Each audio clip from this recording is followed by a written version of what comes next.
Okay, so you're going to go with your dimension without any of the wrapper. And so this is going to give a little bit of thickness to it. And so I need to know what dimension these are. So this one, you can see 6.5 is what we're at. So we have 6.5 by 3.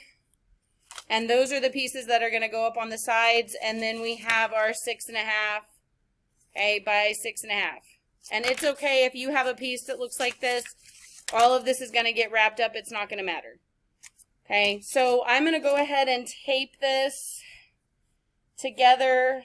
And so I'm making something that is 3D.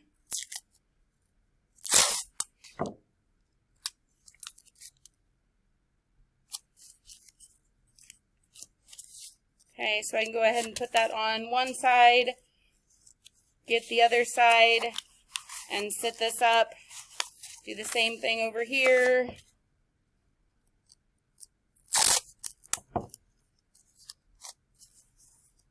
Okay, but we're trying to construct this out of cardboard right now. Whoops.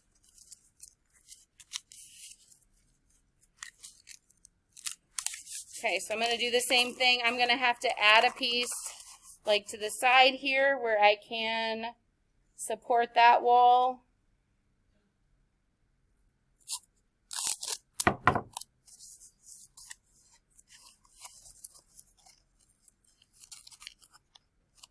But this is the candy without the wrapper. Okay, so you can see how that's put together there, what it looks like on the inside. You would go ahead and continue to put these walls up. And then we're going to use the newspaper to fill this up and to make sure that when we get this wet with paper mache, that it's going to support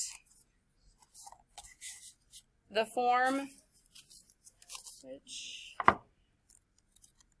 Okay, so same thing here. So I'm just going to put these 3 walls up and then show you what I mean with the rest of it. So I'm going to take the newspaper and separate the sheets. So I have just single sheets. You don't want to crumple up like the entire newspaper. Okay, because I have some people who will want to like do the whole newspaper and it's not going to crumple very tight. So if you open this up where you have like just one sheet of newspaper, then you're able to crumple this and make this much more dense. And so we're going to fill this up. This is also going to make it heavier.